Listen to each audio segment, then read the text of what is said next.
ஹே good morning everyone. இன்னைக்கு தேதி பார்த்தீங்கன்னா 21 ஆகஸ்ட் 2026 வெள்ளிக்கிழமை. தினமணியில் இருக்கிற இம்பார்ட்டன்ட் நியூஸ் பார்க்கலாம். ஸோ நேற்று வந்து பார்த்தீங்கன்னா ஆகஸ்ட் 21 வந்து தென் மாநில அந்த மண்டல மாநாடு, சரியா? அந்த தென்னிந்திய அந்த மண்டல மாநாடு நேற்று வந்து தொடங்கியிருக்கு, சரிங்களா? ஸோ கிட்டத்தட்ட ஒரு 5 கவர்மெண்ட்ஸ், ஓகே. அது மட்டும் இல்லாமல் புதுச்சேரி அவங்களுடைய சார்பில் அவங்களுடைய துணைநிலை ஆளுநரும் வந்து கலந்துக்கிட்டாரு, ஓகே. ஸோ இது வந்து 31வது கூட்டம் கோவளத்தில் நடந்தது, சென்னையில். ஸோ இதில் என்ன சொல்லியிருக்காங்க அப்படின்னு பார்த்தீங்கன்னா, நதிநீர் பங்கீட்டு அந்த அந்த பிரச்சனை இருக்குல்ல, ஆஹ் நதிநீர் இணைப்பு, நதிநீர் பிரச்சனை, அதெல்லாம் வந்து பேச்சுவார்த்தை மூலம் விரைந்து தீர்வு காணணும் அப்படின்னு சொல்லிட்டு அமித்ஷா வந்து அந்த ஆலோசனை வந்து ஏற்று, ஓகே. ஸோ அமித்ஷா சொன்ன ஆலோசனையை ஏற்றுக்கொண்டிருக்காங்க, சரிங்களா? ஸோ நமக்கு ஆல்ரெடி தெரியும், இதோட தீம் பார்த்தீங்கன்னா, தொலைநோக்கு பார்வை வந்து பார்த்திங்கன்னா, நாட்டின் வளர்ச்சிக்கு பாரத குழு அப்படின்றது தான் இந்த இந்த இதோட இது, சரிங்களா? தீம் தென் மாநில அரசுகளோட மாநாடுக்கு தீம் வந்து அதுதான், சரியா? ஸோ இதோட மெயின் அப்ஜெக்டிவ் என்னன்னு பார்த்தீங்கன்னா, மத்திய மாநில அரசுகள் சேர்ந்து ஒரு வளர்ச்சி பாதைக்கு வந்து இது பண்ணணும் இல்லையா? ஸோ எந்தெந்த state relationship plus state and central relationship இல்லையா? ஸோ இதான் முக்கியமாக இங்கே பேசியிருக்காங்க. அது மட்டும் இல்லாமல் நம்மளுடைய முதல்வர் வந்து பார்த்திங்கன்னா சில முக்கிய கோரிக்கைகளை வந்து முன்ன வச்சுருக்காரு நேற்று. அதில் முதல்ல வந்து பார்த்திங்கன்னா தொகுதி மறுசீரமைப்பு. ஸோ மக்கள் தொகை மட்டுமே அடிப்படையாக கொண்டு நடத்தணும் அப்படின்னு சொல்லிட்டு வலியுறுத்திருக்காங்க. நம்மளுடைய தமிழ்நாடு நிலைப்பாட்டை வலியுறுத்திருக்காங்க. அப்புறம் போதைப்பொருள் தடுப்பு, அதுக்கும் ஆதரவு தெரிவிச்சிருக்காங்க. அப்புறம் பார்த்தீங்கன்னா நிதி பகிர்வு, இதில் முக்கியமான பாயிண்ட் பார்த்தீங்கன்னா நிதி பகிர்வு. நம்ம தான் சதர்ன் ஸ்டேட்டில் நம்ம அதிகமாக ஜிஎஸ்டி வந்து இது பண்ணுறோம், ஜிஎஸ்டி கட்டுறோம். அது மட்டும் இல்லாமல் ஜிடிபி க்ரோத்தும் நம்மக்கிட்ட தான் இருக்குது. ஆனால் நம்மளுக்கு கொடுக்கக்கூடிய மத்திய அரசுக்கு கொடுக்கக்கூடிய அந்த ஷேர் இருக்குது இல்லையா, அந்த ஷேர் வந்து நம்ம கம்மியாக இருக்குது. ஸோ அதை வந்து இன்க்ரீஸ் பண்ணணும் அப்படின்றத இங்கே கொடுத்துருக்காங்க, சரியா? ஸோ இதெல்லாம் தான் நேற்று டிஸ்கஸ் பண்ணது, ஓகே. அது மட்டும் இல்லாமல் இந்த காவிரி நதிநீர் விவகாரம், கிருஷ்ணா ரிவர், அந்த மாதிரி எல்லாமே எல்லாத்த பற்றியும் டிஸ்கஸ் பண்ணிக்கலாம், சரிங்களா? ஓகே, பின்னாடி பார்க்கலாம், சில நியூஸஸ் இருக்குது, ஓகே. சரி, அடுத்து பார்த்தீங்கன்னா ஒரு இம்பார்ட்டண்ட் அப்டேட். நேற்று வந்து சட்டப்பேரவையில் கூட்டுறவுத்துறை இந்த மானிய கோரிக்கை வந்து சில கேள்வி பதில்கள் நடந்துச்சு. அதில் வந்து பார்த்திங்கன்னா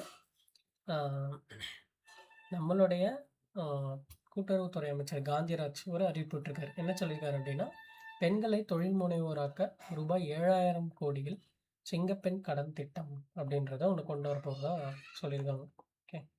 ஸோ அது மட்டும் இல்லாமல் விவசாயிகளுக்கு ரூபாய் 5,000 கோடியில் ஊரக தொழில் கடன் 9% வட்டி விகிதத்தில் வழங்கப்படும். கூட்டுறவு நிறுவனங்களால் உற்பத்தி செய்யப்படும் பொருட்களின் லாபத்தை உயர்த்த வெற்றி என்ற பொதுவான வணிக சின்னம் அறிமுகப்படுத்தப்படும்.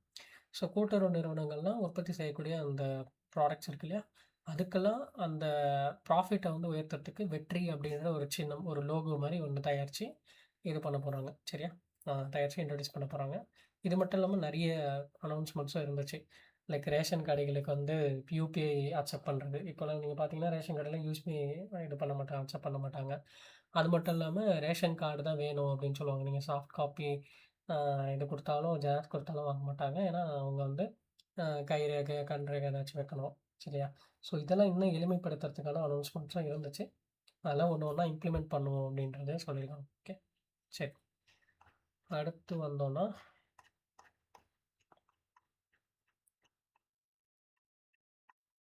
ஸோ நான் ஆல்ரெடி சொன்னது தான். ஸோ ரேஷன் கடையில் வந்து நீங்கள் இனிமேல் வந்து ஹார்ட் காப்பி இருக்கணும்னு தேவையில்லை.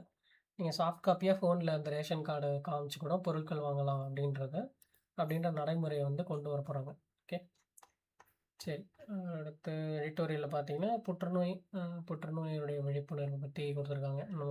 நம்ம நாட்டில் வந்து புற்றுநோய் வந்து வேகமாக போய்கிட்டு இருக்கு. பட் நமக்கு அதுக்கான ஒரு சென்சஸோ ஒரு டேட்டாவோ ப்ராப்பராக இல்லை அப்படின்றத இங்கே சுட்டி காட்டியிருக்காங்க, ஓகே. சரி, அடுத்து வந்தோன்னா ஸோ நேற்று நடந்த அந்த கூட்டத்தில் இந்த காவேரி நதிநீர் இதெல்லாம் வந்து லைக் வந்து தண்ணி வந்து நம்மளை பிரிக்காமல் ஒன்றிணைக்கணும் அப்படின்றத தென்மண்டல குழு கூட்டத்தில் மற்ற முதல்வர்கள் பேசியிருக்காங்க. அது மட்டும் இல்லாமல் ஆந்திரம், கர்நாடகம், தமிழகத்தை இணைக்கும் வகையில் புல்லட் ரயில் வந்து கொண்டு வரணும் அப்படின்றது சந்திரபாபு நாயுடு அவர்கள் வலியுறுத்தியிருக்காரு. ஓகே. ஸோ இது மாதிரி நிறைய இருக்குது. கோதாவரி, காவேரி இணைப்பு, நிறைய நதிநீர் இணைப்பு திட்டங்கள் அதை பற்றி எல்லாமே டிஸ்கஸ் பண்ணியிருக்காங்க. பட் ஒன்று ஒன்றா என்ன பண்ணுறாங்கன்னு நம்ம பார்க்கலாம். சரியா? ஓகே. ஸோ நெக்ஸ்ட்டு வந்தோம்னா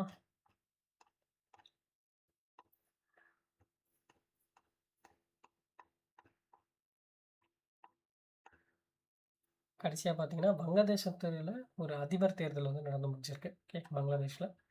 அதில் யார் வெற்றி பெற்றிருக்கா அப்படின்னு பார்த்தீங்கன்னா மிர்சா ஃபக்ருல் இஸ்லாம் ஆலம்கீர். இவர் தான். இவர் வந்து ஆளுங்கட்சியை சார்பில் போட்டியிட்டு வென்றிருக்காரு. சரியா? அண்டை நாடான வங்கதேசத்தின் 23வது அதிபராக ஆளும் வங்கதேச தேசியவாத கட்சி. இது கூட நமக்கு கேட்கலாம். Bangladesh national party. ஓகே. மூத்த தலைவர் மிர்சா ஃபக்ருல் இஸ்லாம் ஆலம்கீர் அவர் வந்து தேர்ந்தெடுக்கப்பட்டிருக்காரு.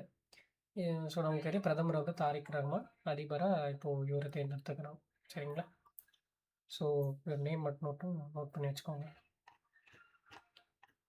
அவ்வளோதான் இன்றைக்கி இருந்த முக்கியமான செய்திகள். நாளைக்கு செய்திகள் சந்திக்கலாம். தேங்க்யூ.